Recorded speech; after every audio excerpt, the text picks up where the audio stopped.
ప్రియమైన వారలారా, ఈ దినమందు మిమ్మలను కలుసుకోవడం దేవుని కృపయే గదా. మీ అందరికీ నా ప్రేమ వందనములు.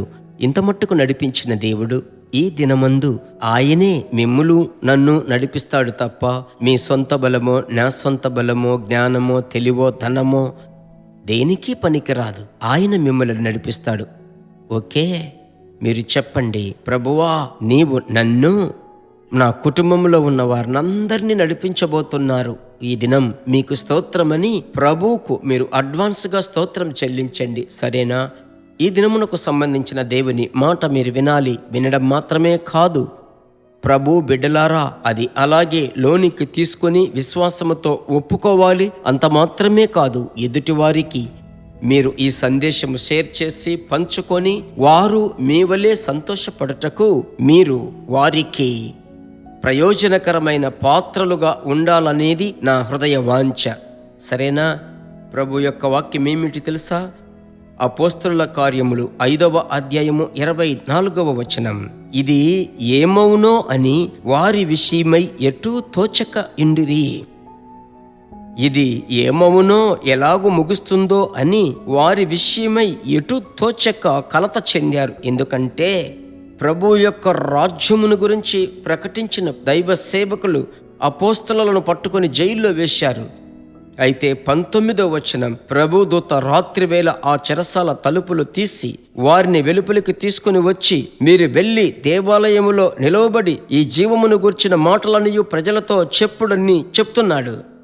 చూడండి, జైల్లో ఉన్న అధికారులకు వణుకు, భయం.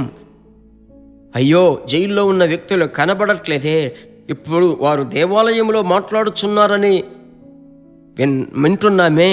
అదే వాక్యము సెలవిస్తుంది, ఇది ఏమవునో అని అపోస్తుల విషయమై ఎటు తోచక. దీనికి కారణం ఏమనుకుంటున్నారు? ప్రియులారా, దేవుని ఆత్మశక్తే కదా. ఒకటి చెప్తున్నాను, ఈరోజు సాతానుడు మిమ్ములను కలవరపరుస్తూ పలు విధములైన కృంగిపోయిన హృదయం ఒకవేళ ఉన్నట్లయితే ఇదే మీ జీవితం యొక్క ముగింపు కాదు. శత్రువును మీరు కలవరపెట్టబోతున్నారు. ఎందుకంటే మీరు ఆయన చేత పొందిన అభిషేకం మీ మీద ఉంది. దాన్ని మర్చిపోకూడదు. సరేనా? ఇప్పుడు నాతో పాటు కలిసి ప్రార్థించాలి. దేవుని బలముతో నింపబడాలి. ప్రభు మిమ్మలను ఆశీర్వదించబోతున్నాడు. అలాగే చేతుల పైకెత్తుదాం. నన్ను బలపరచు క్రీస్తు ద్వారా నేను సమస్తమును చేయడానికి నాకు బలముంది అని అపోస్తలుడైన పౌలు చెప్పి సంపూర్ణ జయము పొందుకున్నాడే. అలాగైతే తండ్రి, నాతో కలిసి ప్రార్థించే దేవుని బిడ్డలందరినీ ప్రోత్సాహపరచండి, బలపరచండి. ఆ రోజు అపోస్తలులను బట్టి ఆమేన్. ప్రభువా, ఆ అన్య జనులలో దేవునికి విరోధమైన వారు ఎటూ తోచక కలవరపడి మీ బిడ్డలకు విరోధమైనటువంటి వారు వీరి యొక్క యాక్టివిటీస్ చూసి, వీరిని దేవుడు కార్యము చేసేది చూసి కలత చెందుదురుగాక. ప్రభు యొక్క నామం మీ బిడ్డల ద్వారా మహిమపరచబడాలి. యేసు నామములో ప్రార్థిస్తున్నాను తండ్రి, ఆమేన్. Praise God.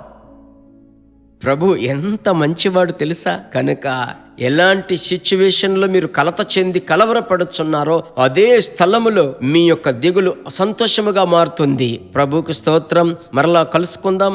మీ ప్రార్థన విన్నపములు ఏమైనప్పటికీ మీరు నాకు తెలియపరచవచ్చు. తరచూ నేను చెప్తున్నాను, ఇంగ్లీష్లో, తెలుగులో, కన్నడ భాషలో, హిందీ భాషలో మీ ప్రార్థన విన్నపములను పంపించండి. ప్రార్థించెదము. దేవుని యొక్క నామం మహిమపరచబడును.